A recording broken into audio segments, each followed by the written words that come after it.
ايه ده؟ هي الدنيا زحمة كده ليه؟ وايه الفيلم ده؟ استنوا كده اما اختار.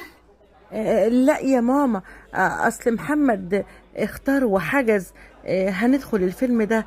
حلو يا ماما قوي، هيعجبك خالص. ده اول عرض. بلا طول بلا عرض. اسمه ايه الفيلم اللي انتوا عايزين تدخلهولي ده؟ ده فيلم حلو قوي يا حماتي. فيلم رومانسي قوي اسمه جبولات مسروقة. كوبلات ايه يا عينيا؟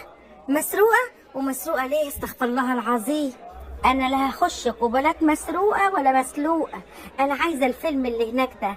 في فيلم رعب حلو قوي، شفت اعلانه في التلفزيون. انا عايزة ادخل ده. بس يا ماما محمد ما بيحبش الرعب وما بيحبش يتفرج عليه، واحنا كنا عايزين ندخل فيلم رومانسي يا ماما. ما ان شاء الله عنه محب الفيلم ده. امك اهم ولا ايه يا جوز بنت؟ هي ناقصة رعب؟ كفاية الرعب اللي أنا عايشه في البيت. خلاص خلاص، ماشي يا حماتي. رعب رعب. أي حاجة.